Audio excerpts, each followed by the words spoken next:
Here we have a geometry problem on two-column proof. Okay, let's go to the question. Given the line segment BA is congruent to line segment BC, and also line segment AE is congruent to line segment CD, and we have to prove the line segment BE is congruent to BD. Okay, now let's mark the given information on the given triangle over here. That is the line segment BA and BC are congruent. So BA is over here and B is over here, and also the line segment AE and CD are congruent. So AE is over here and CD is over here. Okay, now I'm going to use two-column proof to prove that the line segments BE and BD are congruent. Okay, now let me write the required stuff. Here I have taken two columns. In the first column, I'm going to write the statements. In the second column, I'm going to write the reasons. Okay, my idea behind solving this problem is I'm going to prove the two triangles, a triangle ABE and the triangle CBD are congruent. What if I prove these two triangles are congruent? If I prove these two triangles are congruent, then the corresponding parts must also be congruent. So using a CP-CTC theorem, that is corresponding parts of congruent triangles are congruent theorem, I can prove the line segment BE and BD are congruent. Okay, so what I'm going to do is I'm going to consider the first information, that is the line segment BA and BC are congruent.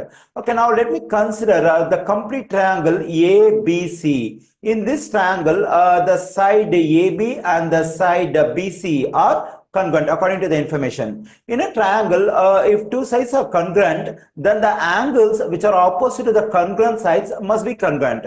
So here, the angle measure over here at the vertex A is opposite to the side BC, and also the angle measure over here at vertex C is opposite to the side BA. Since the line segments BA and BC are congruent, so the two angle measures I mentioned over here, which are opposite to the congruent sides, must be congruent. So the interior angle measure at vertex A and interior angle measure at vertex C are congruent. Okay, now let me write the informations one by one. Okay, first let me take this information, that is side BA is congruent to side BC. Let me write over here. Actually, this is given in the question itself. So the reason for this one is it's given in the question. And now I'm going to say that the angle measure A, so instead of just mentioning A, better we can write this angle measure A as angle measure BAE. Let me write it over here. Angle BAE is congruent to angle BCD. So let me write over here angle BCD. So what's the reason for this one? In a triangle, let me write the stuff over here. In a triangle, angles opposite to congruent sides are congruent.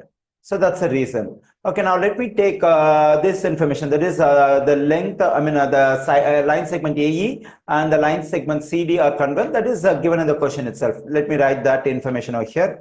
So that is the line segment AE is congruent to line segment CD. This is also given in the question itself.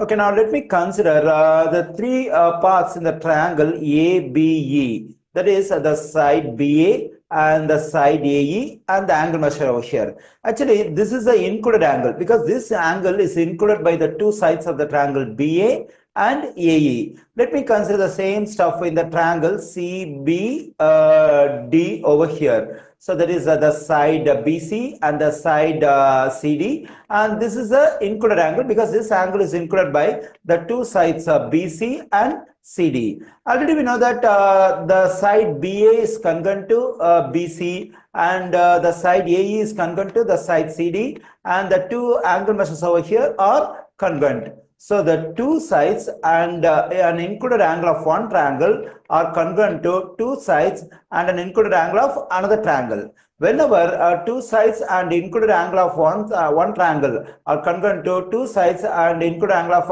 another triangle, then the two triangles are said to be congruent by side angle side triangle congruence postulate. Okay, so now it's very clear the two triangles are triangle ABE and triangle CBD are congruent by side angle side SAS triangle congruence postulate. Okay, now let me write the vertices of the first triangle ABE in order.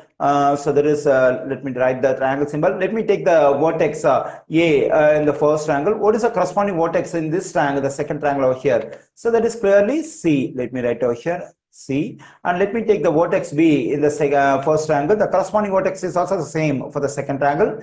And so the third vertex for the first triangle is just C. And the third vertex for the second triangle is D. Let me write over here.